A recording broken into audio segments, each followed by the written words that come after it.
And welcome back to another episode of the Best Book Club. I'm your host, Selim, aka NeufAtora, and this episode we'll be discussing Flame Over Darkness. With me today I have the writers/authors of this novel, hannsgutherson and Shadowmelder. Thank you so much for joining me. So good to be back. Likewise here. Yeah, it's very nice to have two very well-spoken and intelligent people come back. This is your second novel, and as far as I could tell, it had a lot more views than the previous one, Dulling a Knife.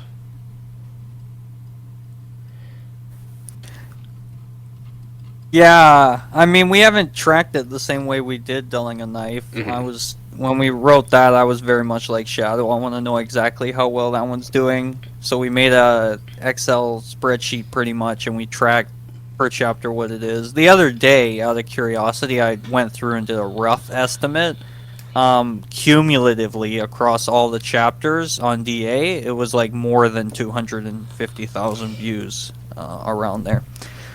So that was nice. On Lucky Fish forums, post PHP update where everything's unreadable and no one's really there. It's still done well compared to other stories that have come up around the same time.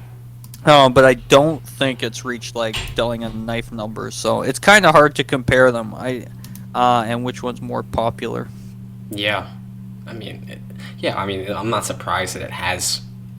It's insane that it has over 250,000, but I'm not surprised just going through the chapters and reading them and seeing 20K, 30K, 18K on each chapter is insane. I think that just speaks to the quality that you guys are able to put out together. You should definitely be able to pat yourselves on the back for that. Thank you. Yeah, I've been patting ourselves on the back for a while now, as Shadow knows. So, after two large-scale projects like Flame Over Darkness and Dulling a Knife, what have both of you noticed works really well in your partnership? Well, I'll speak first, and Hans will want to add some later, but I think now with a bit more experience from both of them, I think we've reached this like good form of communication. This might be a bit of a repeat for those who watched the Dulling a Knife one, but I'll explain it regardless. We start the story off with some almost like a role play itself, but we also have a structured outline that we're building as we go. So that's what we saw worked for us in terms of how to collaborate and write. We basically talk to each other in this role-playing form, so to speak. And that's let us get some content quite. We can add like replies and keep growing the story relatively quickly. It does have some limitations, like it obviously means a lot of work goes to editing, but I think it's worth speed at which we'll be able to get the writing, and we've been happy the way it's been going. So I think that's what's been making it work for us. Yeah, I think Shadow, you summed it up. I'd maybe only just add that in some ways our processes are pretty similar, but I find working with Shadow, he has a great attention to detail for things, and when I'm working with him, we always do line up a very sort of detailed outline with many very specific moments mapped out and details, and I find that attention to detail, those sort of specifics, especially in a story like Flame Over Darkness, where I sort of shot ourselves in the foot with some very specific references that sort of pin it in time, instead of leaving it more vague. And Shadow did a great job of keeping that consistent and making sure it felt like it would be around that time. And from that, also just the creativity of Shadow. He did everything from sort of building a map so we could visualize the world, to really always having cool ideas and replies. I can be very spontaneous. I think Shadow, you might agree in some of the RPing, and I'm trying different things and stuff. And I feel like we can balance each other out in that way, where we make sure I sort of stay on track with what we have planned, but still manage to sort of have really beautiful moments that we sort of find, if that makes sense. Absolutely. I was going to ask about your writing process. So, from Dulling a Knife, how did it differ or grow to writing Flame Over Darkness, or did it stay the same? Want to go first this time? Sure, yeah. Thanks, Shadow. It was in a lot of ways very similar, as Shadow noted off the top. It was again a sort of role-playing process where I was primarily writing Paragon and her perspective, and Shadow was mostly doing the one mostly writing Lillian, and then we would sort of take turns with Nora and all of the secondary characters, sort of building them out. So that was very much the same in that way. Obviously, what was different with both of them is the way we put them out. I think fundamentally, with Dulling a Knife, it took us a year and a bit to write the entire story, and then we edited it sort of in isolation, and then we put it out weekly, knowing exactly what would happen with no room for sort of things to change. And as we talked to you and we mentioned, that left it open for the possibility of, like, what if we got really good feedback and we realized, like, oh, something should be different and we missed something. There was no way we could really change it logistically because the story was already done. We weren't sure if that was going to happen with Flame Over Darkness. It didn't really. We got a lot of good feedback, but no real critiques or notes about things to change or be different. So we couldn't really roll with that, because with Flame Over Darkness, of course, we were sort of putting chapters out as we were writing it, and having to sort of almost keep to a weekly schedule in some ways, and we did a pretty good job with it.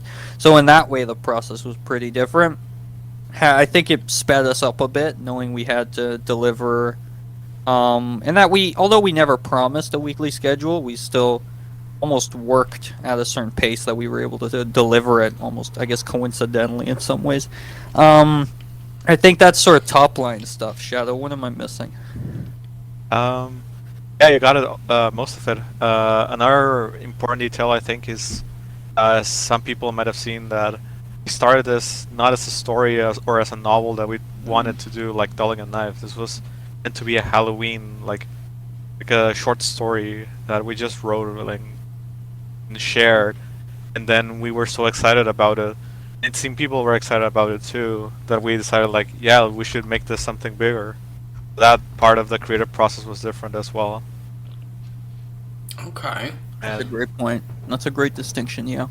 And like Hans mentioned, like, we didn't have a strict, like, a hard deadline, like we gotta do this every week. It just so happened to line up that most of the time around the same day we would publish, but we never established, like, it's gotta be Friday, it's gotta be Saturday or something like that. And most of the time, whenever there was a delay, fun trivia, by the way, I guess, like 95% of those delays were because of me doing something else and getting distracted. But that's Hans was able to keep the project going, so you gotta thank him for that. Despite any delays, though, as sure as they felt to me, story's done in like 4 months or something. I feel like that math's slightly off, but it was very quickly. We started for Halloween around that. Yeah. 2021. Yeah, just this one-off, like, let's write a Halloween story together after we came off of Dulling a Knife. And Shadow, it was Shadow who had the brilliant idea of a huntress sort of going after a vampire in a manor and her getting trapped, and I was hooked right away with that. And I knew, like, as soon as it was done and as soon as it was really popular around Halloween, I was like, yeah, we should maybe think about building this out. And now here we are. That definitely brings me to another point. So with the change of going from writing it all out and then posting it as a traditional novel would be, this was posted weekly. And so in that way, it did sort of feel like more of a TV show in a way, like how a sitcom works, where each storyline minus the major overarching plot lines were wrapped up in 22 minutes or whatever the episode would be. So each chapter felt a little more episodic than Dulling a Knife. So I just thought that was an interesting observation. How soon after you finished? Yeah, I would agree with that. Oh, yeah, go for it. Go ahead. I was just gonna add that, yeah, that observation, like, it was something I think we noticed as well, and I think we were also aiming for it at some points. Like, we were doing this semi-weekly approach, or whatever that time we needed, wanted people to, like, have some conclusion, even if it wasn't like here's a closure for all of the things, just a little, like, so they don't have to keep waiting on the cliffhanger for a potentially, next chapter might be out in 3 weeks or a month or knows when. Okay. So how soon after you finished Dulling a Knife did you start writing this? Couple months, right, Shadow? Dulling a Knife was. When I say actually, that was what? I'm probably off on this. That was Dulling a Knife was done close to beginning of 2021. Is that right? I think we finished either in December or January 2021. Yeah. And we just kept publishing, like, it was done, so we just kept releasing stuff. But the Halloween one, when we start planning, was it like a month or so before? Or was it during September, October? That's when I kind of placed it. Yeah, I placed it around October, where we started planning, because we knew Halloween was coming up. Maybe September, but yeah, I say October. So we started writing that, so several months after, and like a couple months after we had been finished posting all the parts of Dulling a Knife. So, but we had been, I think it's fair to say, Shadow, role playing, smaller stories still, like little scenes between different characters we would make up and stuff. So the two of us had been continuously writing and spending a ton of time together hanging out. So it wasn't much of a jump to be like, let's try this Halloween story. The jump was just being so invested in these characters that we were able to put out so much content so quickly about them. Agreed. Yeah, I like that. Did you do any research while you were writing it? Oh yeah. So when Hans was saying earlier about keeping track of details and stuff, I don't want to make the impression that we're like, this is a historically accurate story here. I'm sure there's a lot of in underwear aside, of which I think that one shouldn't surprise anyone. That's not time appropriate. We still have, like, we did some research. We're not historians, but we try to, like, look into it because both of us, not neither of us being American, and now writing another story set in America. Yes. In the past. Yeah, that was the thing. Yeah. So yeah, we know we have some things that are like, this doesn't feel like this. This feels like not time or setting appropriate, but then there were some things that were like, yes, this is very accurate, but we try to get some research, but it's not extensive research. And I know people who read the story and do know the history of that will be like, this doesn't make sense, this shouldn't be here. Why are there vampires? There were no vampires in 19th century America, yeah. No, totally fair. Yeah, there's some very obvious examples, right? Like I joked at the beginning, as we were talking, where Paragon's gun is described as a Beaumont Adams revolver. That's an actual gun that existed during the period that the story is sort of set around what would be like the Civil War in America. Is how I sort of pictured it.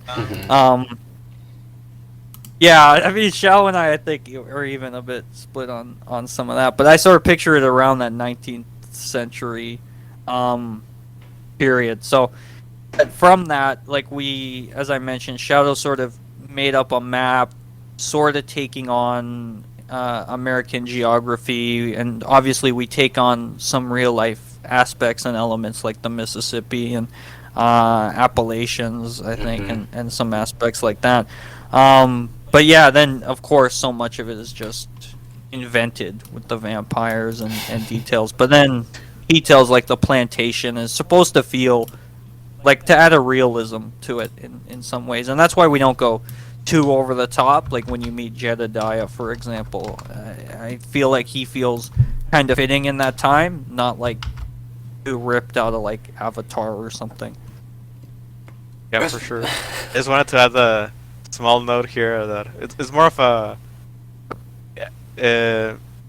with a specifically with a revolver that Hans plays. It was such a small detail, but I think it was one of the more important parts of the setting in this story, for the reason that, like we said before, we didn't plan this to be a story. So now that we were building a bigger story, we were like, oh, when is this taking place? And our point of reference was the revolver. Because that was the one thing that was in the Halloween story that was like, okay, it can't be before the revolver's creation. Yeah. That was like this is the anchor in time that we have. It was just a small detail. And we didn't think about it because, again, we didn't plan this to be a bigger story, so yeah, that was fun. It was because I just added it sort of off the cuff, wanting to add like a flavor of realism to it, and then I realized after, as Shao sort of noted, like, well, because I had to be specific about it, we were sort of tied to it, and we sort of went back and forth early on about like, should we retcon it? Should we take out that reference so we can play around with the time more and not have it set in any specific period? But we left it, and then a lot of obviously the process then goes into making sure we're keeping it relatively time appropriate, I think.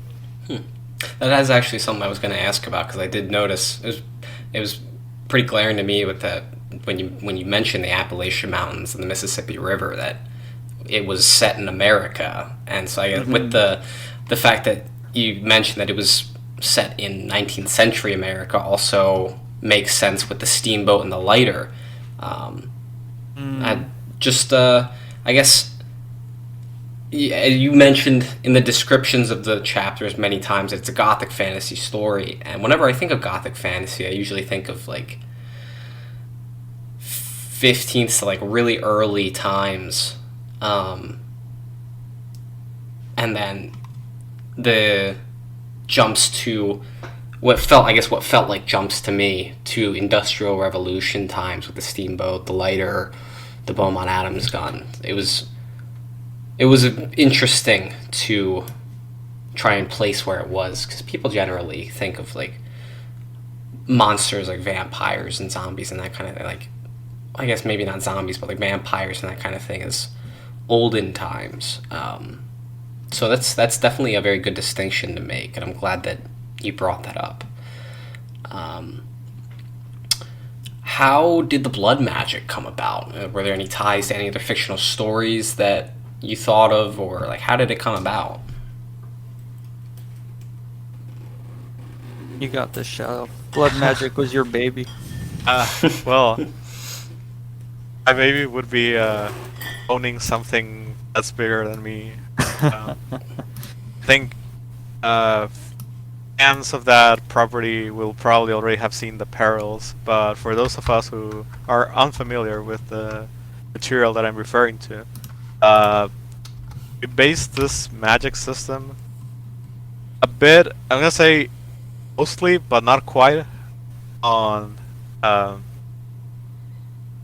system that's used in the World of Darkness.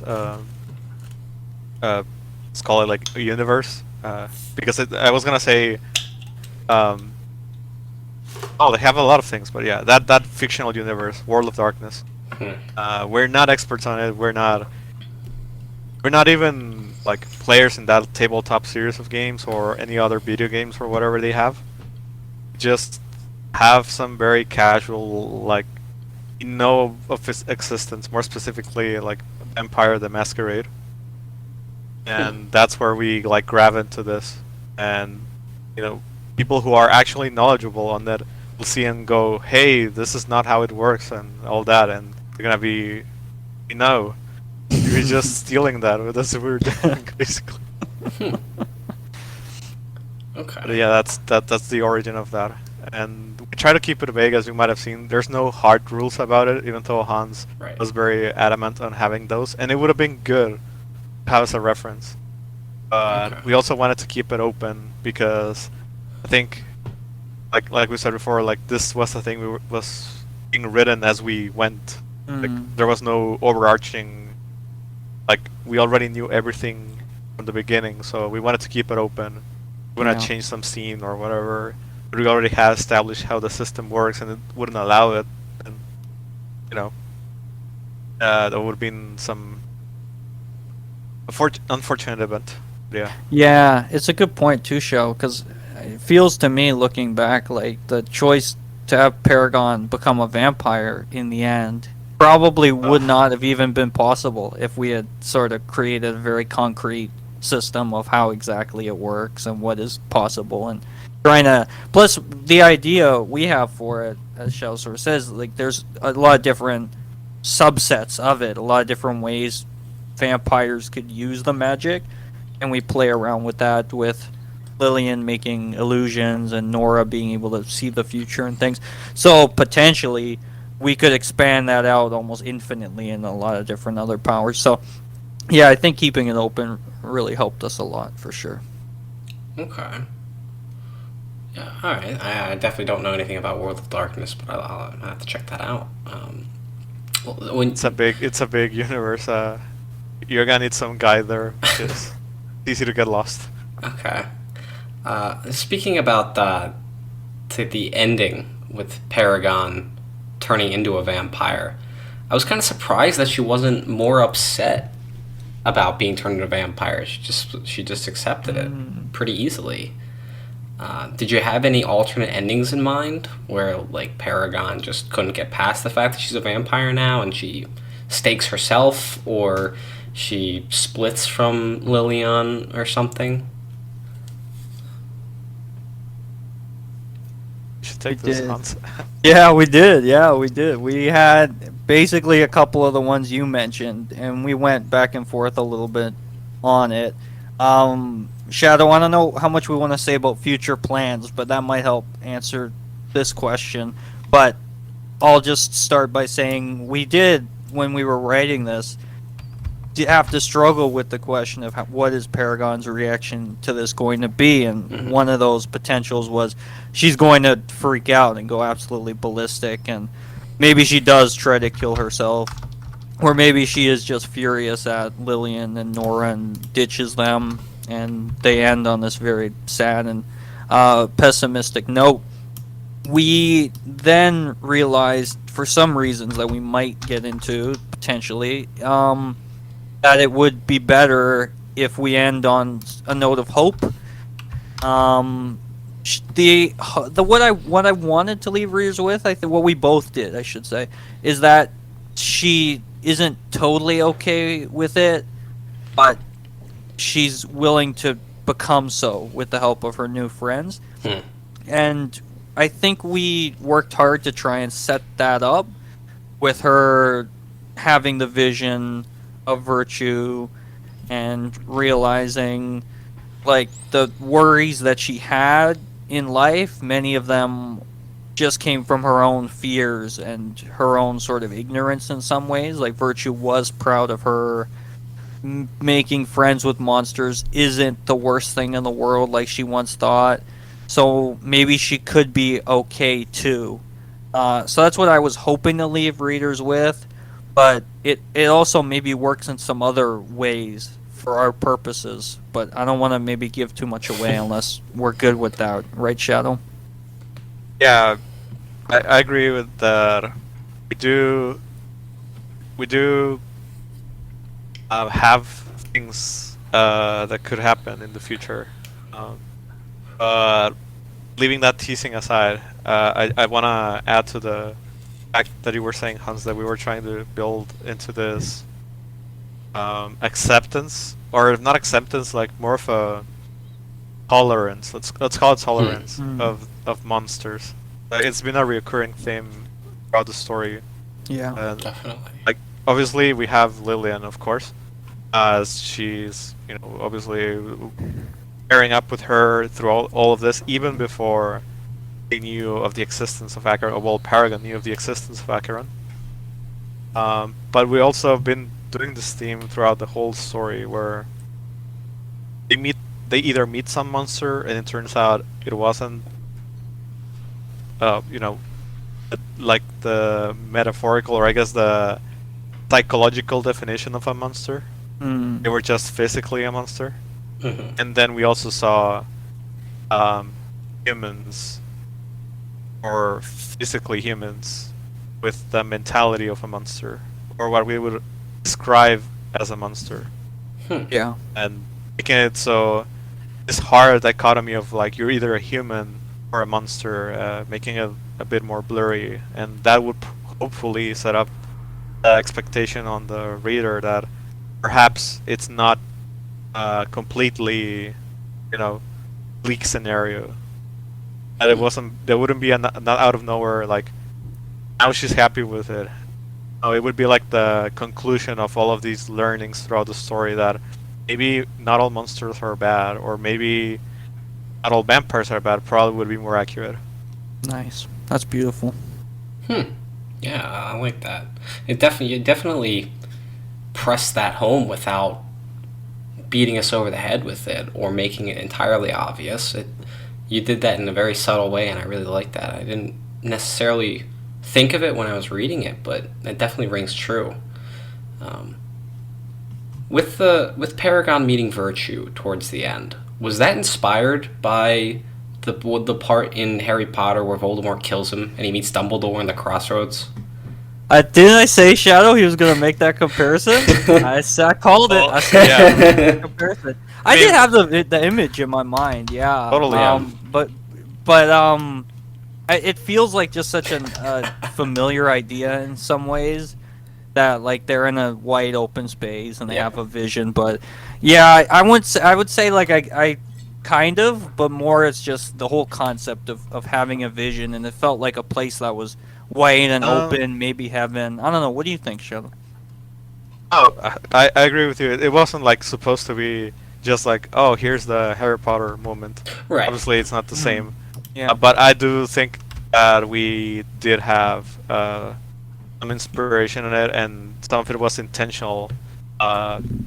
And by that, I mean, like, when you say vision, we also wanted to keep it vague into what was happening here, but obviously we wouldn't True. have the same iconic line that they have there when Harry is trying to assess the reality of where he is. Right. But yes, there was definitely a connection here. At beginning, we weren't even sure if it was gonna be a white space. Hmm. True. Like, it was the same idea, but at first, like, we also had the idea that it was gonna be in some, like, Paragon's house, maybe, Yeah. or some nondescript, existence, like a place that's not an empty void of whiteness or blackness or whatever. Hmm. So, but yeah, the idea itself, yeah, definitely parallel. It was like, yes, this is like that moment, and definitely I was gonna make that comparison in the podcast. Okay. Yeah. Huh, okay. Yeah. I definitely noted it. It felt similar, but you wrote it in a way that also felt very different. So I wouldn't really. It's not like you ripped off J.K. Rowling. You just, it was inspired by it. That's all. And so I guess that kind of leads me into this. What were your inspirations in general for this story? I'll start with that one, Hans. Sure. For sure. Thanks, Shell. Yeah, I think when we're talking about vampires, there's some very classic figures that come to mind for me, having done a bit of study of them and why I was so comfortable sort of calling it a gothic fantasy story. So ones like Dracula, but even like Camilla and things like that. Just these ideas of vampires as these figures. So obviously there's so many references to pull from there. I think Shadow's work and the work he's done was a big inspiration to me too. With stories like Nightfall, which I love to rant about, and the relationship between characters. And then even Dulling a Knife was an inspiration in some ways. We wanted it to be very different, a story, after just coming off of that.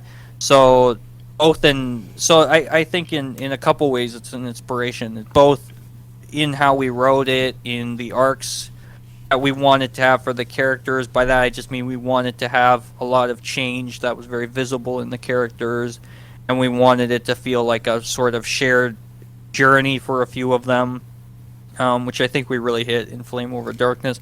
But then also, yeah, it was an influence because we wanted to make sure it was significantly different from the arcs, the stories, to a lot of the facts, that even smaller details like having more male characters who are significant and more fleshed out. So I think it was a sort of push against some of that from Dulling a Knife, and then tying in some of the fantasy of that's more famous, like even the quest elements of like a Lord of the Rings or something, or even like a Curse of Strahd, which Shadow has and been DMing in a group with us in the community. So I think there's definitely some inspiration in that too, sort of going to dinner and the scene with Acheron with the cup. Very Curse of Strahd, I would say, but I don't know the story as well as Shadow, so I don't want to spoil it. But it's a lot of fun. Yeah, definitely. I agree with those inspirations. I might as well toss in a few more. We have some. I like call it references, more like just the themes of some of the From Software video games, which probably some people might have noticed. And yeah, there's some obvious ones, like the whole aspect of monster hunting was kind of similar to the way done in games such as Bloodborne.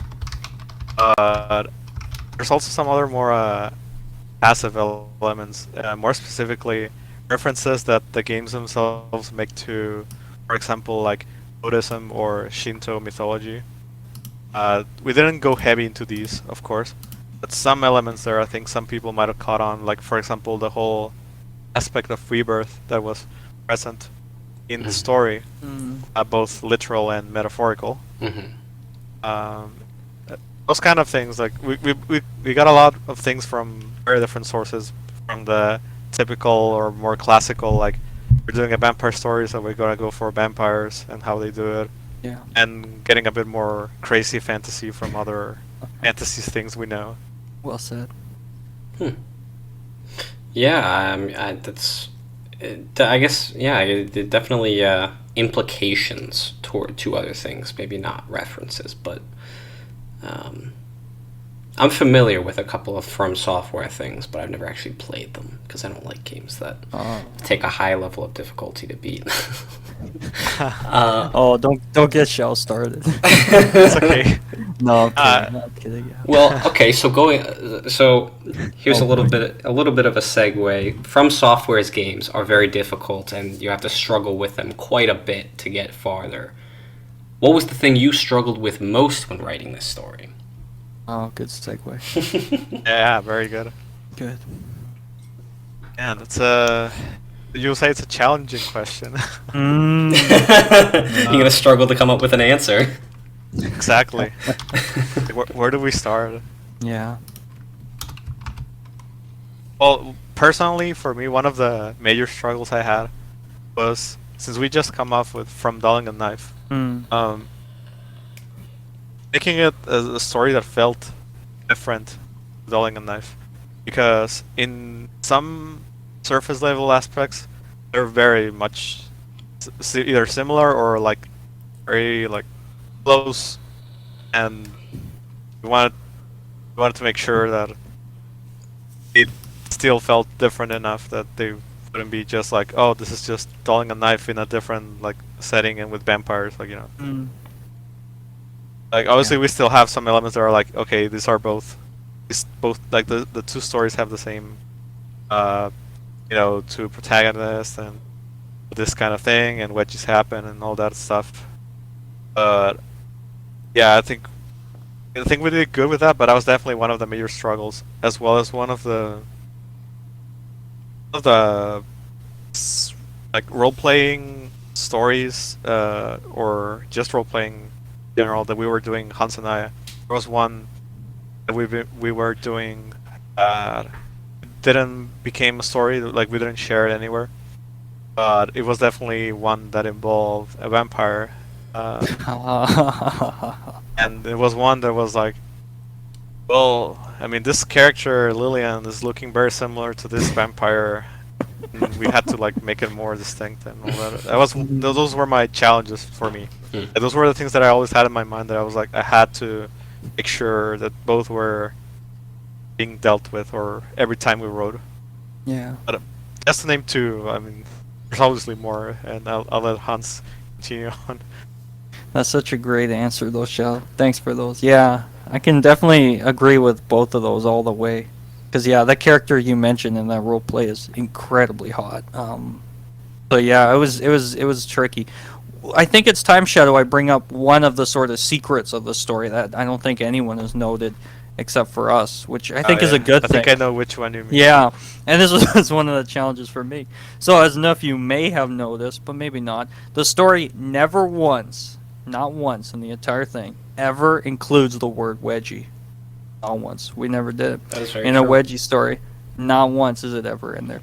So that, for me, was a struggle, having written tons of stories. And when you write a lot, it's pretty easy to fall into habits and patterns of sort of using the word to describe it, plus knowing how arousing it is and how key it is to enjoyment. There was a struggle there and thinking, like, if we don't ever include it, which was a conscious choice we made very early on in the process, the question was, like, are people going to like it? Are they going to find it? Are they going to read it?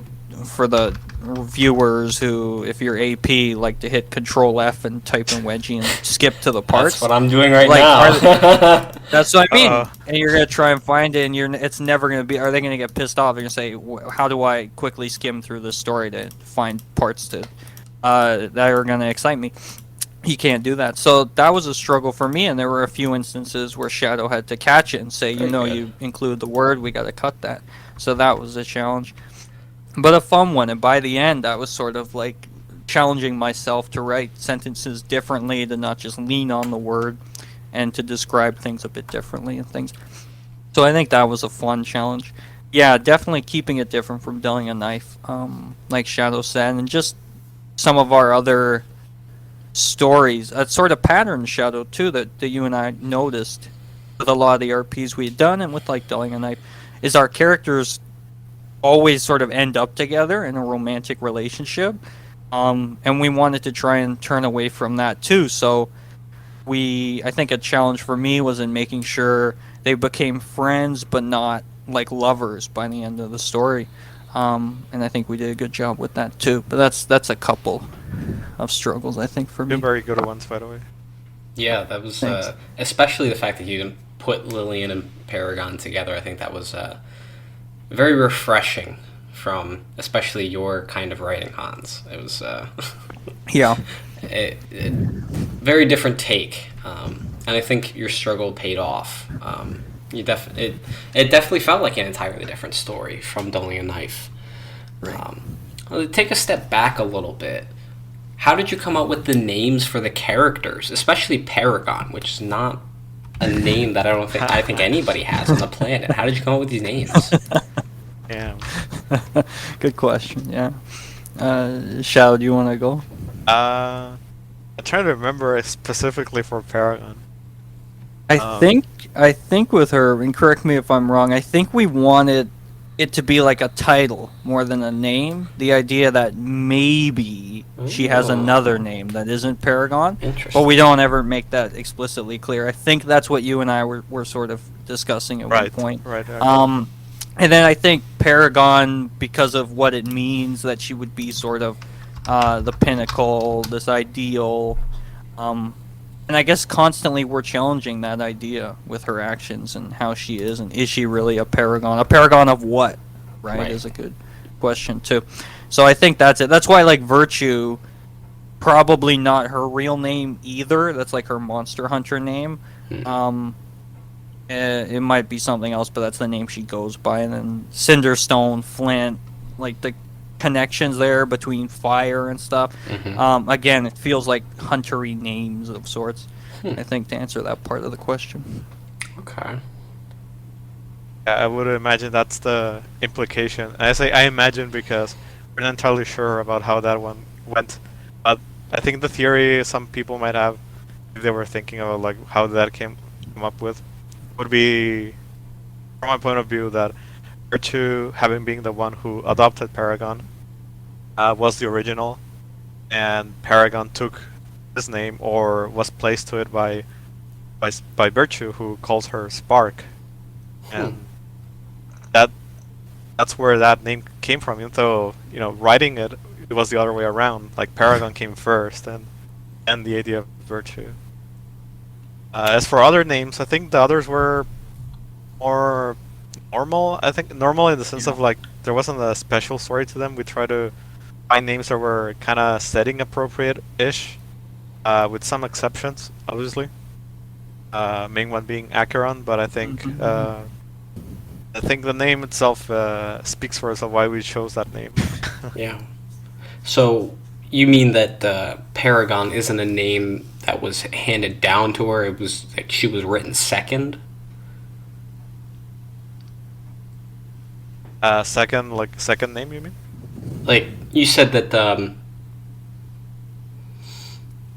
that she became the I don't quite something you said made me think of like I was gonna ask a question about like if Paragon was the name that was handed down to people, like how Kenpachi in Bleach is the names handed down to the most powerful Shinigami in any given era.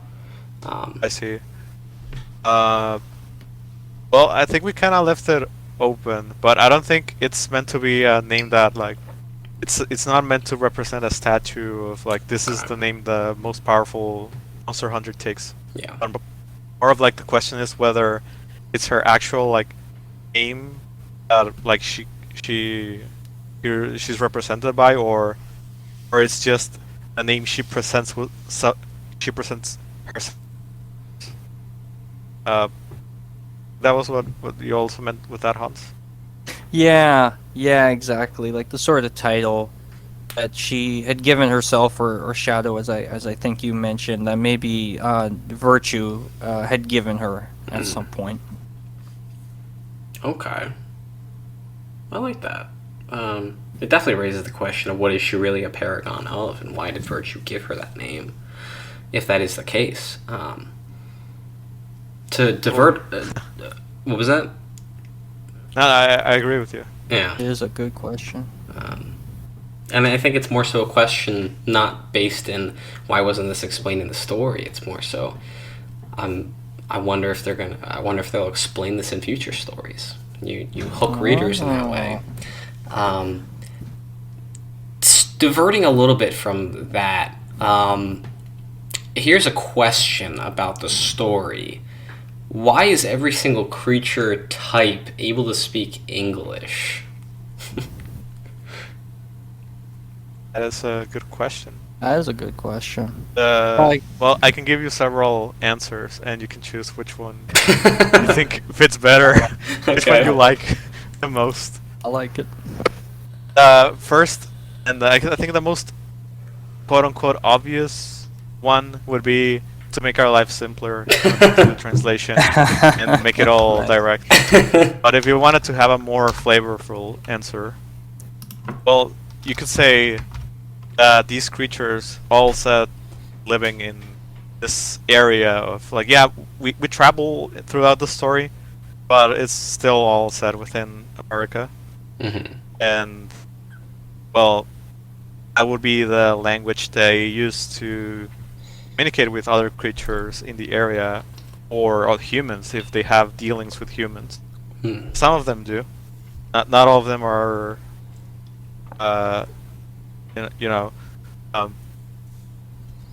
completely separate from human life. I mean, some of them were even previously humans, and that's probably the language they spoke in before. more specifically the undead, like vampires. Hmm. But when I said several answers, I think that those are the two that come to. Okay. Those are great answers, though. I think those sum it up. The only thing I'd say is kind of jokingly, like, yeah, they're in America, and you gotta speak English in America.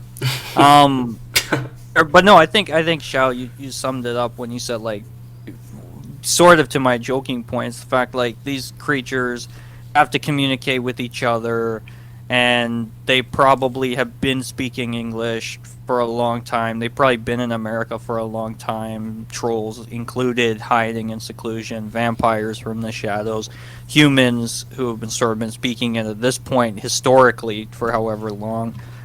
So it feels like almost like a melting pot in some ways, which sort of fits with what we had with so many different creatures all living in what is relatively a small spot in America. Although, as Shao mentioned, we do travel a fair bit. It's not like they're going across, Not crossing the country completely. exactly. So to have them all speaking the same language in some ways makes sense.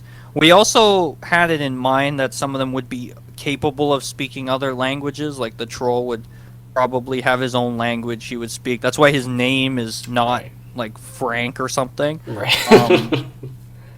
for example, and things like that. They're probably capable or of it, Acheron but- as well. or Acheron, yeah, Yeah. which is, as Shadow hinted, a name of not entirely sort of like Scottish, English, American ancestry, basically. Yeah. So there's these origins to the characters and things, but yeah, I think to put it simple, it's definitely just to make it easier, so we're not switching languages and then having readers like, I don't understand what these characters are saying to each other. I have to Google translate like the ancient Sanskrit or whatever we decide they're going to speak. Okay. Well, here's another answer to throw at you that could be a possibility, but perhaps it could have been that this is a different... Go ahead. Oh, yeah, I think you guys cut out for a second. I didn't hear anything. Here's an answer that I could throw at you guys. What about this? Somehow, because this is set sort of during the Industrial Revolution then, judging by what you guys have said, humanity advanced far enough with science that they started investigating nuclear power, and something went horribly wrong, and the world was devastated by nuclear fallout, and it transformed everybody into these creatures. I see where you're going with Interesting. it. This is Yeah. some post-apocalyptic thing. Exactly. That could help Yeah. my fan theory that it and Dulling a Knife are in the same universe. Yeah, and Paragon But- and Lillian are the two protagonists from Dulling a Knife. Yeah, totally. That makes perfect sense. No, Right. no. Now, which one of them would be which? Oh, this good parallel? question. Oh, I love that. I think Knife would be Paragon. Wow. That's the exact opposite of what I would have said. Exactly. I was thinking, like, Yeah. I knew it could go either way. I don't know, because I feel like Lillian sort of becomes obsessed with wedgies, where the name is escaping me from Dulling a June? Knife. Yes, June. Where June sort of becomes obsessed with it and trying to get her revenge on Knife. There's a couple parallels. I don't know. It's a good theory. Yeah. I like that answer. So if you want, I can edit it so that and you can say that, so that's the actual answer. I think Sure, Shell we can sums have it up some- really well. some book there that they find that describes the chronicles of that. Yeah. Yeah. Totally. Yeah, kind of like how, if you look at it in a way, the Elder Scrolls could be, or I guess Fallout could be a post-apocalyptic Elder Scrolls. I see you subscribe to that popular theory. Could be. I mean, it could be. I don't know if I subscribe to it, but it could make sense. Here's an inspiration that you might not have thought of, but it's something that came to mind while I was reading it. So the Hunt chapter. It reminds me of the short story "The Most Dangerous Game" by Richard Connell. And Oh, for anybody who yeah. doesn't know that story, it's about a guy who gets stuck on an island and reluctantly agrees to be hunted by a big game hunter tired of hunting animals. So he turns to humans. That's a classic Yeah. story there. It is. Yeah. It is a classic, and in my opinion, one of the most adapted concepts in the history of film, basically. Too. You don't have to go very far to find someone who all of a sudden a movie becomes the most dangerous game, and they're hunting humans. Yeah, I guess in a way that's sort of what the story is in some ways. Like the Hunt chapter, sure, they're sort of doing this hunt, and Paragon's fleeing from Lillian, and has to sort of fool her and use her smarts to outsmart the very powerful predator. But then the whole thing, them sort of hunting Acheron and that goal, it does have that sort of most dangerous game, because he is definitely probably more dangerous than any human foe. Yeah, but that's definitely a fair comparison, I think. I like that. Not one that we did intentionally, I think. Maybe subconsciously, but definitely not Yeah. something we discussed. No, Yeah, exactly. it's right, not a yeah. direct example of the most dangerous game, but I definitely saw parallels to it, so it made me think I of like that. it. Yeah, Yeah. I like subconsciously, yeah. As Shadow noted, I could definitely see drawing some inspiration from that. Yeah. I mean, it's a classic Mhm. story that is very appealing, I think, and so it makes sense that it would spread itself among medium Yeah. like here. Yeah. So I guess despite the fact that the word wedgie is never actually mentioned or written out in the story, as odd as it is to say this, as the story progresses, I think there becomes a little bit too many wedgies.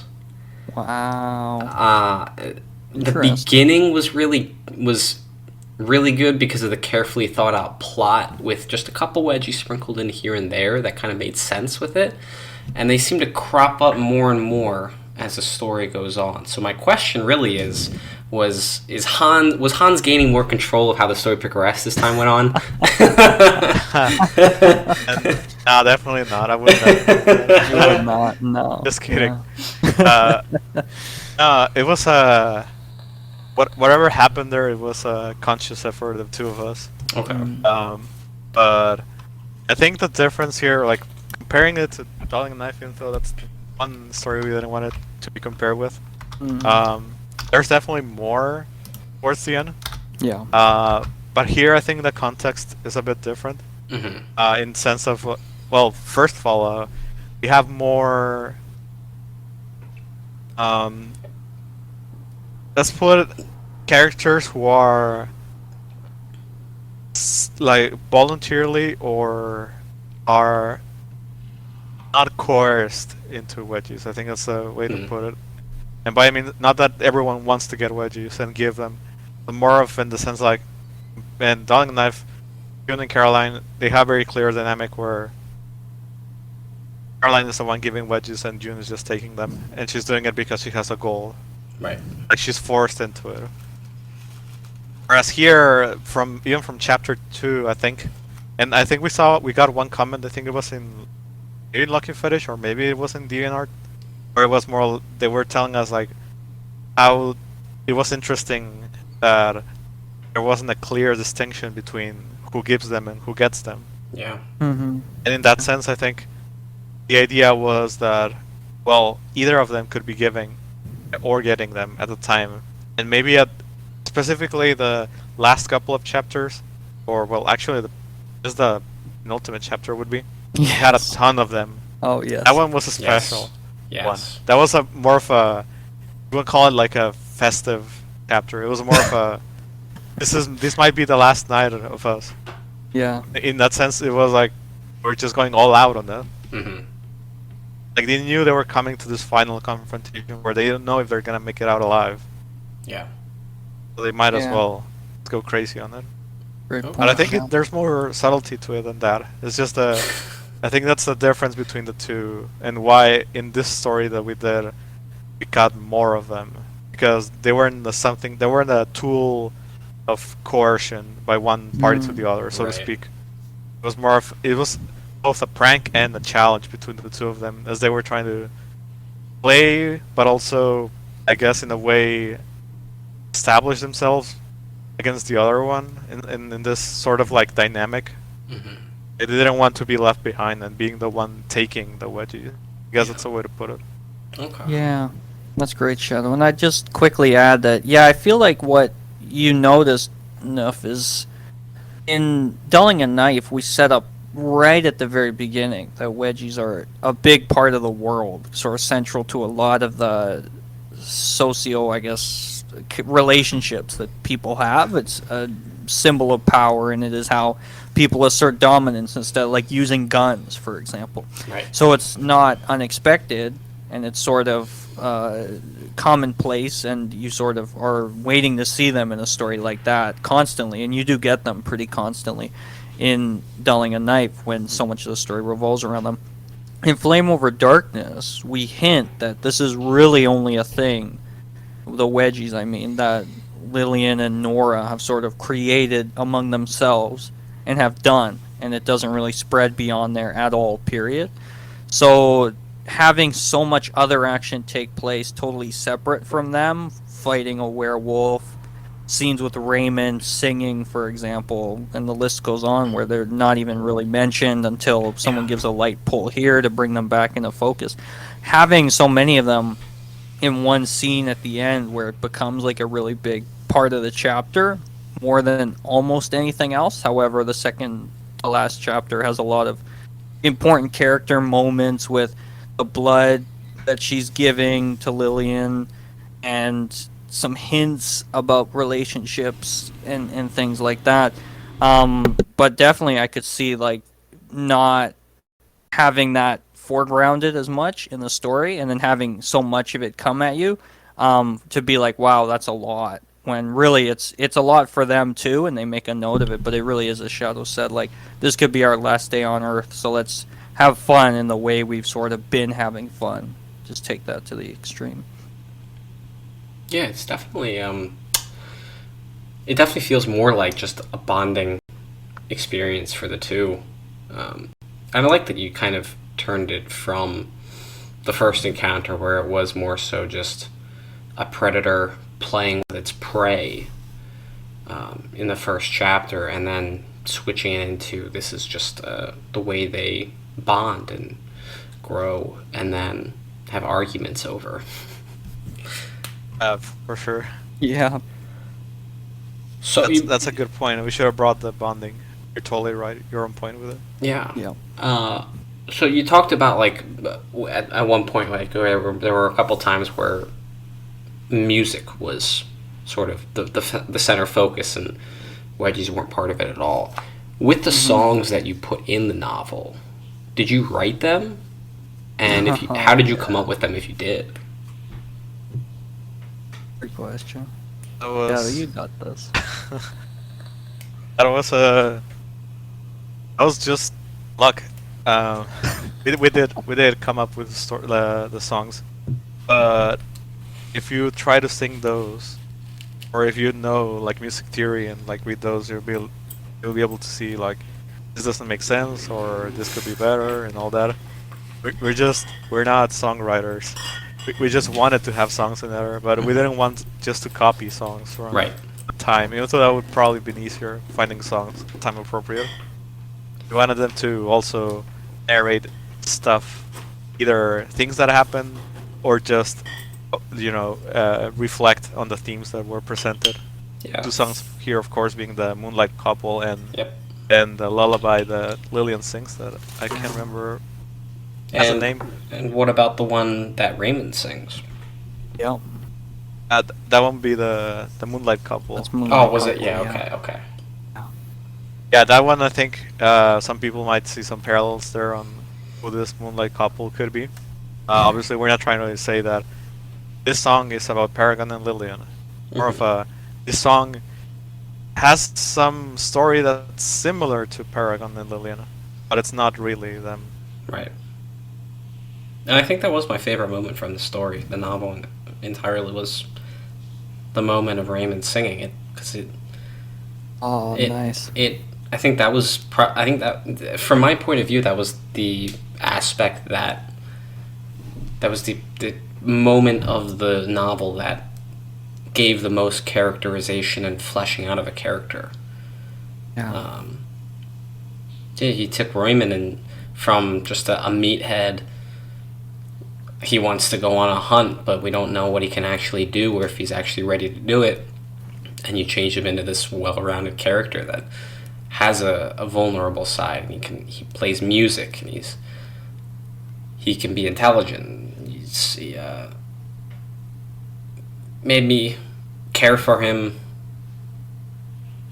where I couldn't really empathize with him before.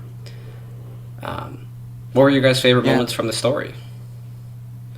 Yeah, before we answer that, Shadow, I just want to thank you enough for saying that. It was Shadow who really made a point of saying we need to humanize Raymond a bit more to make sure we feel his arc and the song, and that was exactly your reaction to it is exactly what we hoped readers would take out of it. That they sort of, as Paragon does, see him as more than just this sort of buffoon, large hunter guy who is just good for hunting. So that's wonderful. I just want to say that. A later scene where we see his fall would be meaningless if he was just a meathead who no one cared about. Yeah. We need to have something there. And yeah, we're happy that happened. Awesome. Yeah. As for the question of favorite moments in the story, wow. I mean, we should have prepared a list of that one. That was like, yeah, this is definitely getting asked. Yeah. But I don't have it at the moment. Okay. Yeah, it's a tough question. Shadow and I talk often about just favorites and Shadows, and I have spoken a lot about how tricky that can be as a concept and idea. But for me, there's a few moments that really do stand out. I, of course, love a lot of what happens in the penultimate chapter. Of course. Because you know me, but so some of that's wonderful. But I like even when we see Margaret for some of the first times, and she's sort of there watching some of the wedgies happen for the first time, and her reactions to them, and the fact she's sort of commits to being with them, I think is a very nice moment.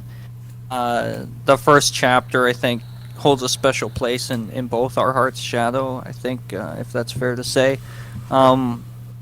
Just because of seeing the two of them, and then, of course, in the end, seeing how they've grown, I think is really big.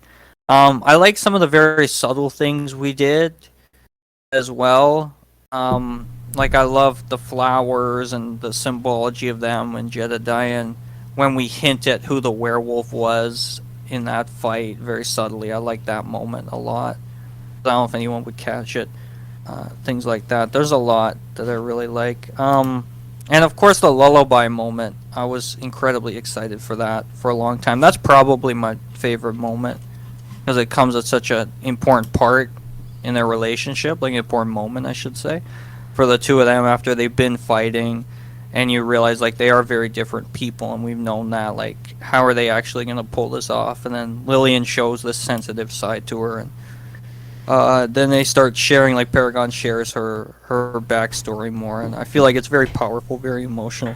So that might be my favorite. If I had to pick one, the lullaby that Lillian sings. Plus, it was a beautiful song Shadow wrote for them. Yeah, thanks. That one was based on a lullaby that some people might have recognized already, but that one wasn't entirely original. That's the one I wanted to like have rhyme like Twinkle Twinkle Little Star, right? I was like, let's write Twinkle Twinkle Little Star, but like change the lyrics. And she was like, I think we can do a bit better than that. So and instead we took some other one and picked the letters, like the lyrics of that. Yeah, it was great. But as for favorite moments, I would agree with those. More specifically, not to just say the same. The moment with Jedediah, with how it's pronounced. Yeah. The monk. Yes. With the seed and the yeah. quote unquote planting the theme of rebirth from the beginning. Mm-hmm. That one was one that we were like, yes, we want to have this from the very early, hinting at the resurrection. Yeah. But another moment, I would say the song with Raymond was my favorite as well. Yeah. Another one that hasn't been mentioned would be the moment when they're in the mine and the mine collapses. Of course. Mm. Of course. Yeah, I think that one to me was the moment where that's where they move from that initial chapter of like having some doubts on whether like they're doing the right thing or whether, well, from Paragon's point of view, if Lillian was trustworthy, and from Lillian's point of view, whether Paragon was worth, I guess, not worth, but like if she could trust her to stay with her because Mm-hmm. Lillian had this fear of abandonment. Her, so those kinds of things. I think that's where they got consolidated. That made it a good Beautiful. moment for me. Okay. Beautiful. And not to keep saying every chapter is my favorite moment in the story. I'll cut it there. Okay. That's great, Shell. Thank you. Real quick, I'm gonna send you guys this link to a video that when you said when you talked about the lullaby, it made me think of that. I mean, Oh. I guess one of my other things. I mean, don't watch it right now, but one of my other favorite things from this was the theme of the true monsters aren't evil creatures or the dark. And I didn't intentionally rhyme this here. It's what lurks in people's hearts, and I think it's made clear enough with this quote that I pulled from the novel. I'm scared of being alone, or rather being left alone, like Nora did to me. Being abandoned, that is. I know there are no monsters or humans in that fear, but I have it regardless. That's a very real fear, Paragon said. There are few things worse than being alone, being abandoned. That's one of the realest monsters there are. And Yeah. I think that's just... It's hard. That just goes even further in humanizing Lillian and Paragon. Yeah. But just also just bringing to the forefront one of the most pivotal themes of this novel as a whole. Yeah, and Shadow's made really cool notes just in us discussing the story and what we potentially plan to do in the future. And this idea of humanity keeps coming up, and what Lillian and Nora have lost being their humanity, having sort of been with Acheron for so long. And Paragon even, it feels like, finds some herself through the story, even though she is quote-unquote human, or at least was. So this question of what does it mean to be human, and finding that, I think, is something we explore a lot in the story, and is one that I think fascinates us both, Shadow, if that's fair to say. Yeah, for sure. I mean, we wouldn't say it's an original idea, concept here that not all monsters look like monsters and that kind of thing. Definitely also inspired by some fantasy, as you can imagine. Mm-hmm. But I think we made it a theme there, and I think it's one that will definitely come into play in future content. Let's call it that. Yeah. I think that's just something people are constantly trying to figure out is what makes someone human or something human, because people a lot of the time consider their pets, their dogs, their cats, whatever, as human, just because they exhibit characteristics of what it means to be human. I guess that really is the overarching theme and question of Flame Over Darkness, is what does it mean to be a human? And I mean, it's not one that I think will ever really truly be answered by anyone fully, but this was definitely a very nice and interesting take on the question. So, a question about the hags. Why didn't the hags know of of Troll's regenerative abilities if Lillian knew of them? I mean, Paragon didn't, so maybe it's a well-kept secret that only a few are privy to, but I'm curious as to why that was the case. Sure.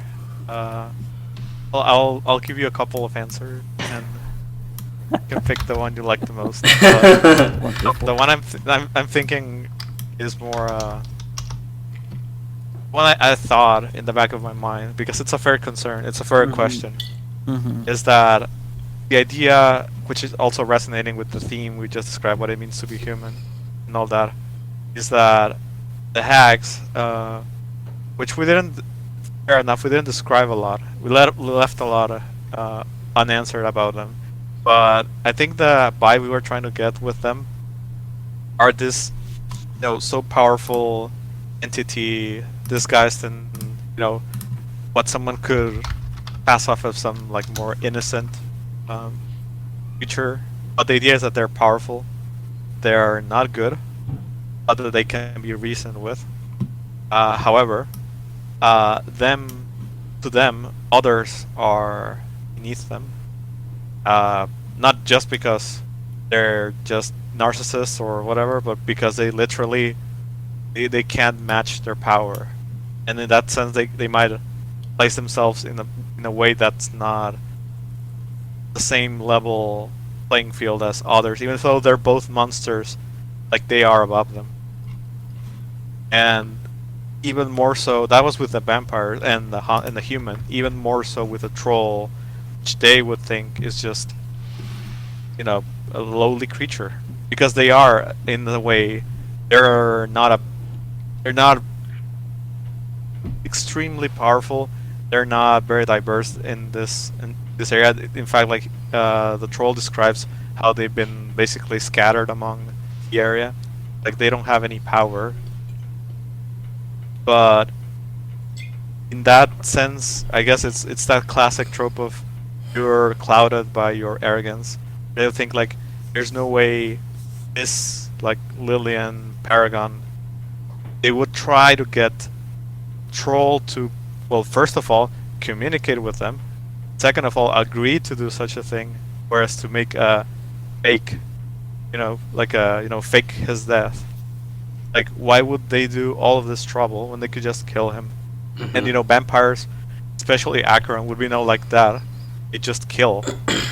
They don't do all this trying to be compassionate thing. That's not a thing that vampires do.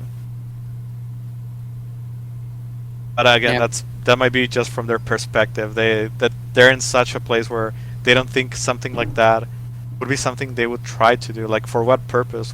What would they gain from deceiving the hags when they could just kill that creature they don't even know about and be done with it? They're both a vampire and a monster hunter. Yeah.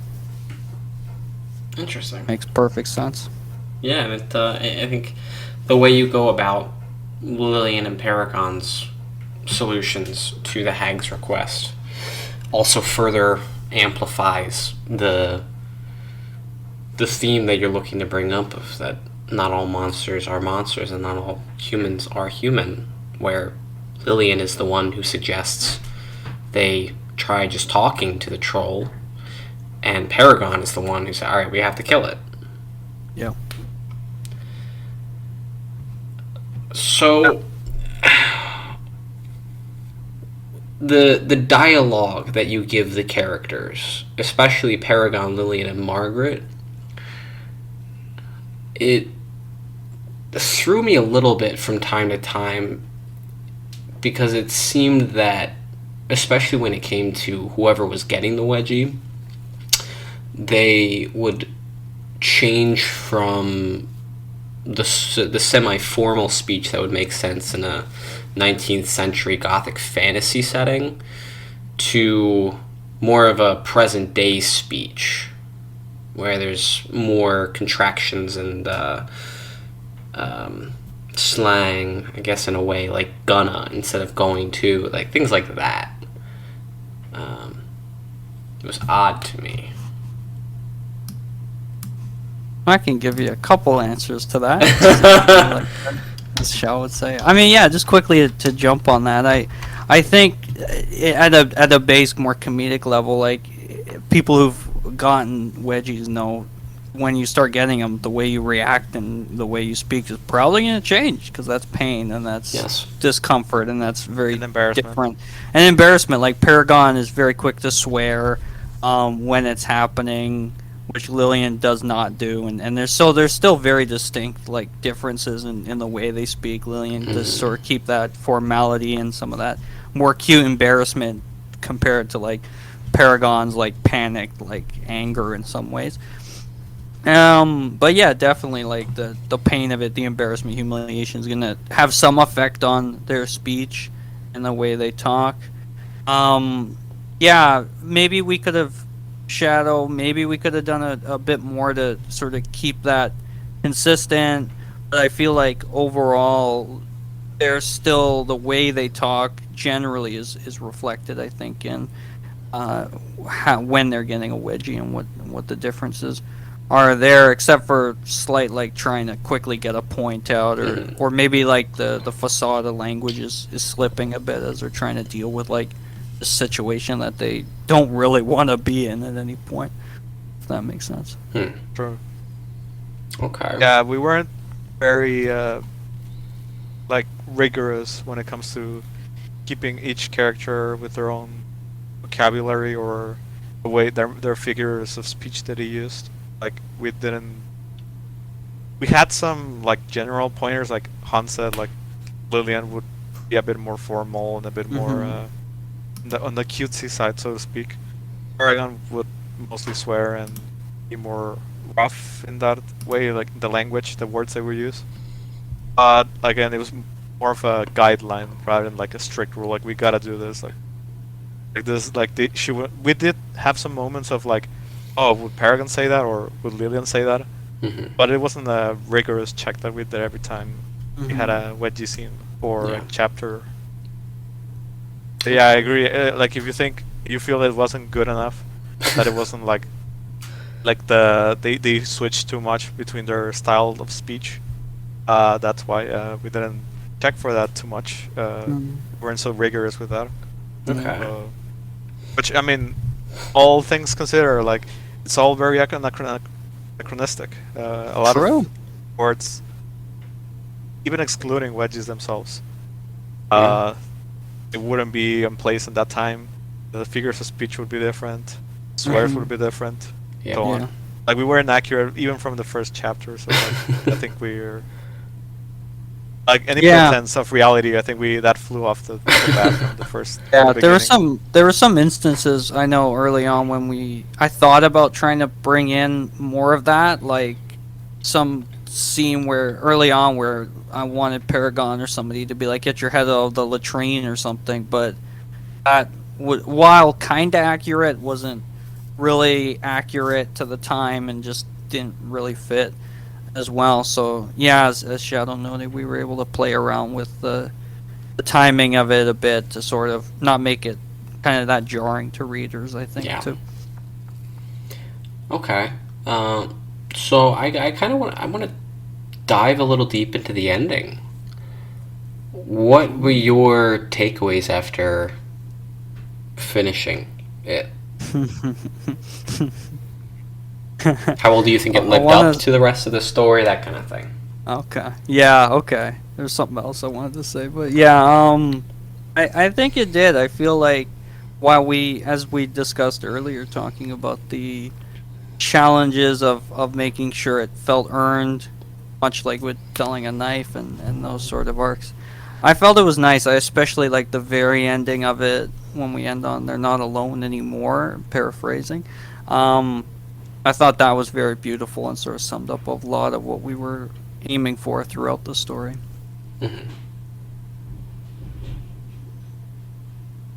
Yeah.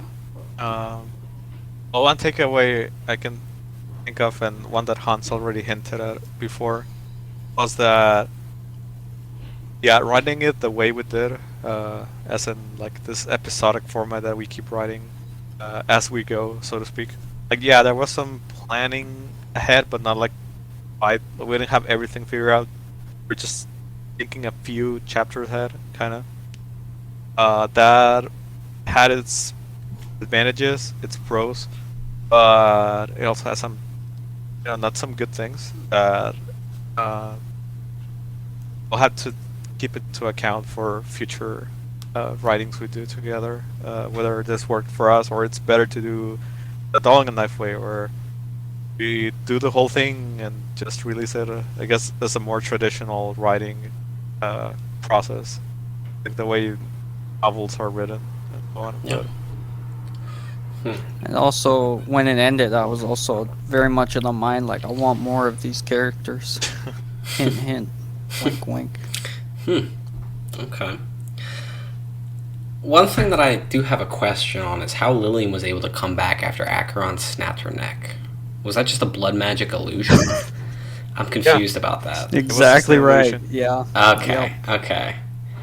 So That's I'll a deep explain implication you have to figure out then. Totally. I'll explain just in case readers that were also with the question and want a bit more into it. I think this was obviously like a throwback to the first chapter. Yep.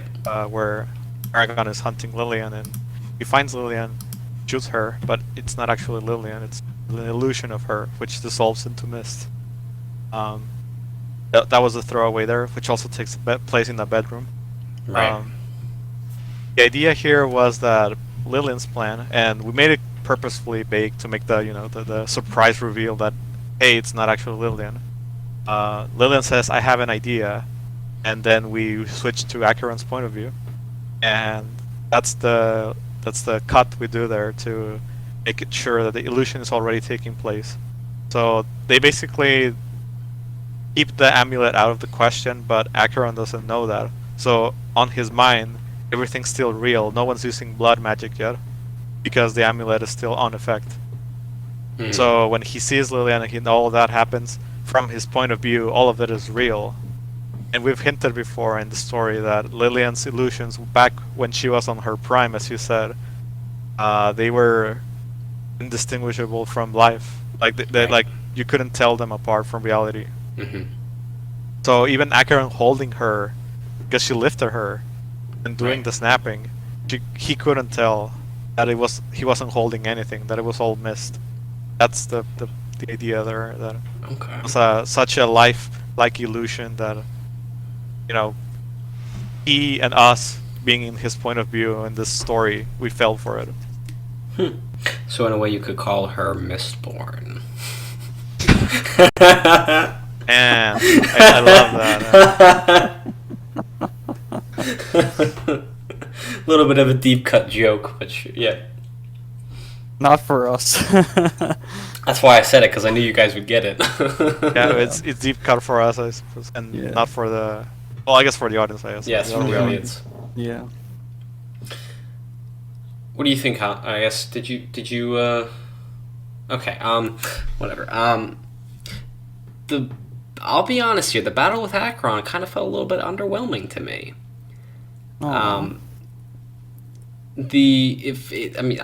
The way you wrote it, the entire story was basically building up to it, and it felt like it ended pretty rapidly. Like you wrote Acheron out to be this big bad who would be next to impossible to defeat, and all it turned out to need was a really strong illusion, and then stake in the heart, and he was dead. Sure.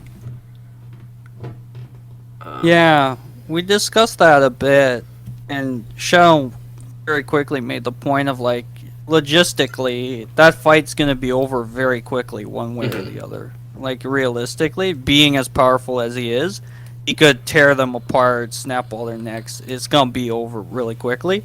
There's no big armies. We went away from the idea that, like, they would fight their way to him through his guards to extend the scene, but also I like the idea that he dismissed the guards to welcome his children back to him. He wanted to be alone with them, and then when he realizes he has to kill them, he very quickly goes to making short work of them, and it's clear he certainly could. But of course he has the same weaknesses as sort of vampires do, so a stake to the heart would kill him as it would others, and as sort of confused as he was by the illusion for a moment, and as injured as he sort of had become, there really wasn't much else to it beyond he had been sort of attacked by these three women, hit by different weapons, and now pierced by the stake when he wasn't expecting it, which is a surefire way to sort of kill a vampire. So yeah, it was either that or he would very quickly sort of murder them, because he is so powerful, right? As he did with Lillian. In Yeah, the illusion. as he did with the illusion, right? If that had been real her or something, if they had not quickly run up the stairs and he hadn't been sort of like Jason Michael Myers walking his way up to him, probably if he super sped ran or something, Yeah. like jumped like Lillian had done, as we saw, or anything else. That's why we had to sort of eliminate the blood magic from the fight, because as they know, like he could have just burst our hearts from the inside Yeah. at one point, and the fight would have been 1 second long, and they'd just be puddles of blood, and Acheron was back to drinking his drink. So yeah, it's a good point though. Like there's ways I guess we could have extended it, like we said, them fighting goons, them I still feel like though we have some really cool moments when they're stopping the stake from being thrust into Lillian when Norris rolls over. I thought that was really cool. Things flying around and stuff. I thought it was still really visually impressive as a Definitely. scene. Yeah, I agree with that. And I also agree with that. That we could have made, like, this was the build up to the whole thing. That it could have been something that felt longer, I suppose. And I think you would expect something like that from, and not to criticize or anything, but just it feels like something that would be out of, for example, like a manga or an anime or something where like one battle can take this long arc. Yes. Like it can be its own, like, so many things. But I think Hans described better than I did. Like in a realistic scenario, he being cruel and as powerful as he is, he would have destroyed them. Mm-hmm. So he had to be underpowered, and even underpowered, three of them were fighting him at the same time, and he was still coming on top of them. They injured him a couple of times, but by the time the trio runs to the bedroom, they're all recovering their breath. They have wounds like they didn't even scratch him that much. He's still in his prime, kind of. Yeah. So we could have kept going, right? Like we could have made more fighting of that, and then do the illusion thing. But at that point, I think that the point was already established that fighting fist against fist, they're not gonna win him.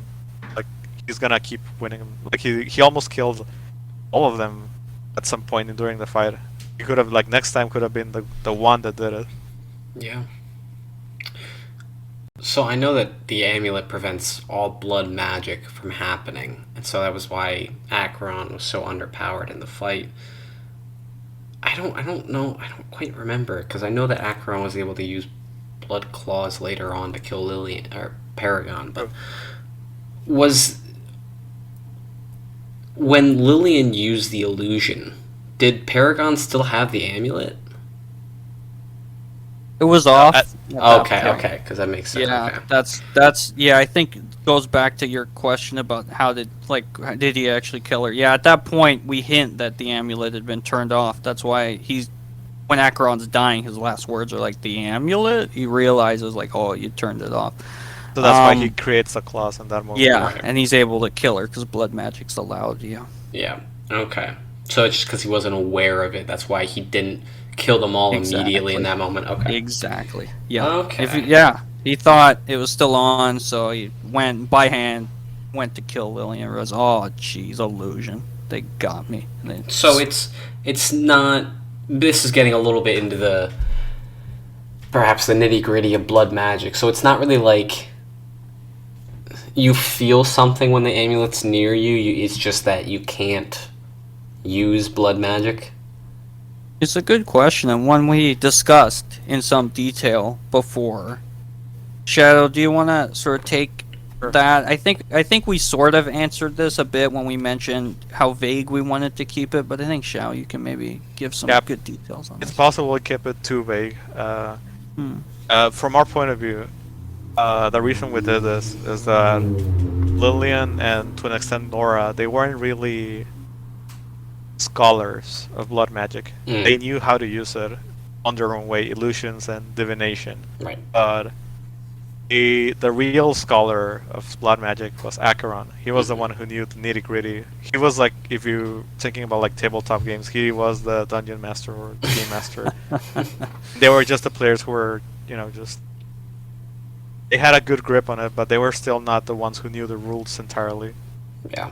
That was Acheron. Hmm. And sure, it's fair. Like it could have been a thing where you would know where the amulet is on or off. And then you can also make the argument that maybe Lillian's illusion was so powerful that you still felt that the amulet was on. Hmm. And how Lillian made this illusion so powerful was that she was hinted to be great at illusions, but she wasn't anymore because she had deprived herself from blood magic, from like human blood, Mm-hmm. until that point, until the penultimate chapter. Now she was in her full power compared to the rest of the story where she had just been eating on animal blood. Right. So here's a hypothetical. In the story, you state that animal blood is lower than human blood, which is lower than vampire blood. Is there an ending that you imagined where Lillian and Nora fed on each other and then gained even greater power than their primes? Or is that not how it works?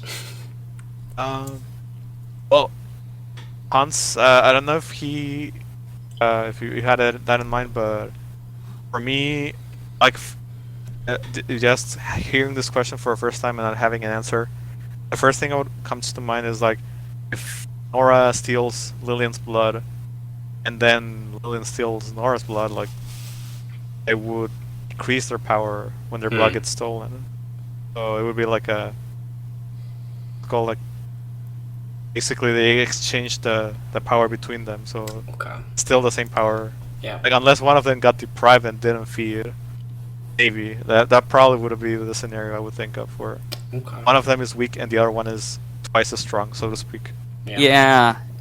But it's not mathematically rigorous here. Like obviously, it's, I hadn't thought of that though, but yeah, I like that idea, Shao. That like they're like, let's feed on each other. Like, wait, we're exactly the same power that we were. I guess maybe Lillian would technically be a bit more because she's got no, it wouldn't. No, they'd be exactly the same power that they were at before. Yeah, which is weird when you think about it mathematically.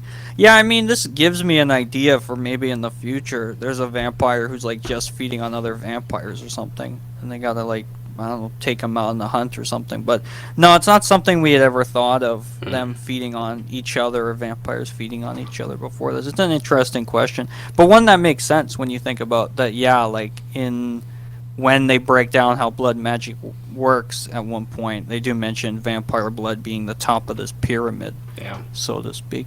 So something for us to think about potentially. Yeah. That could be. That could solve the. That could solve the infinite. What's the term for that? The perpetual motion perpetual machine. You just two vampires keep feeding on each other. That could be. sure. Um, It would- And the analogies yeah. could be made there to like blood and blood magic being based on heat and like the transfer of heat and the rules of thermodynamics. yeah. Ooh, going into real scientific ways with it. That'd be very You interesting. gotta call Mystic. Mystic's gotta help us with that. All right. I guess to sort of bring it to a close, do you have any other projects in the works or plan for the future? You were hinting towards it the What are entire we not- time, so. What are we allowed to tell him, Shadow, at this point? Well, I don't know. Actually, we don't. Okay, so I think enough teasing or like if we're doing more of this or not. Like the answer is yes. We're doing more Flame of the Darkness. It's pretty obvious. But as the specifics, then that I don't know. So what are your specifics? Tell me that. Because yes, we are working on. We have some ideas for Okay. a potential sequel, but we're also thinking of other side projects. It wouldn't Okay. necessarily be a sequel story to it. So here's a non-specific question. Will Raymond make a reappearance? Ooh, that's a good question. Ooh. And Margaret. What can we say, Shadow? Oh, both good questions. What can we say, Shadow? Can we? And the spoil blind it? priest. And Probably not him. Probably not him. Jedediah, the blind priest. Probably not him. I think we're safe to say. Yeah.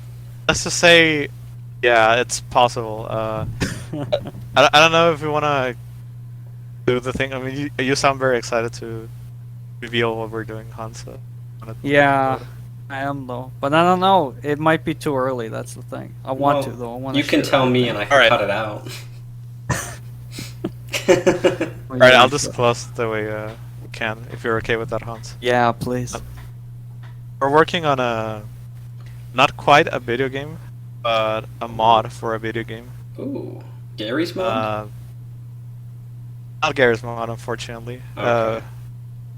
Yeah, it's for, in case someone knows what that is, Warcraft 3. Oh, It's a strategy game. Someone Googles that, but it's not gonna be a strategy game. What are we doing? The mod is not a strategy mod. And we're still working on it, and I think, I don't know, we don't want to go too specifics into it, but we're working on getting something out there so that people can see what we're up to. Let's just put it that way. Sure. oh, The thing, you don't need to know how to do strategy stuff, like it's not like that. Even though the game's that, the mod's not that. It's gonna be something that I think people might enjoy and be into, even if they don't have any experience with the game or the mod is based on. very interesting. And I guess that's a perfect time to announce it too, with Elden Ring coming out very soon. Hey, Elden Ring! I'm sure you're excited Oh, for it, man. Shadow, since it's from software. Oh, yeah. You got For real. no. We're counting the days. no 12 idea. days. Gee. Oh, it sounds like you're also excited. My roommate is. That's Oh, I'm not. They have a good roommate. Like I said, Yeah, I'm, like I'm good not, roommate. not Or he quite has a good fan. taste, let's put it that. let's Yeah. get him on the I'm- podcast. Talk about Elden Ring. Yeah, Elden Ring podcast. I'm mostly looking forward to Elden Ring so they can get that out and then continue on with Elder Scrolls 6. Because they said they're not going to do anything until they put out Elden Ring. I know it's just different. Well, they're different. People, but- yeah, they're different developers. But that's what they said something. No, I guess that might be a different game. I don't remember. Yeah, that sounds like you're talking about something different. Elden Ring. Maybe you're thinking about Starfield. Yes, Starfield. Okay, yeah. That Yeah, makes sense. Yeah. that's they the one need- that Bethesda is working on. Yes. That makes they sense. And to after get that, game Elder out. Scrolls. Yes. Potentially, maybe. They already announced it. Well, yeah. It's just but coming soon, not soon. Coming sometime in the future. coming in the future after Starfield, Yeah. and the time between games is continuously increasing. So who knows? But anyway, Yeah. is there anything else that you wanted to talk about Flame Over Darkness? If people haven't read it yet, please do. Let us know Absolutely. what you think. Share your love for it. As we've hinted, there's plans for more, both in the mod, which I think we can say is coming along really well, and we hope to have something to show people, which we think they'll really like. And there's other ideas, some way more obscure that I hope materialize, but I can't say for sure that they will. One that's very tasty, wink, wink, but very small, and one that would be a big undertaking, obviously. Well, But yeah, I'm excited for hopefully a lot more of this. Yeah. that hint makes me think of you're producing a cookbook. Very tasty, wink, wink. What else could it be? Wink, wink. Shadow, you have anything else you want to talk about?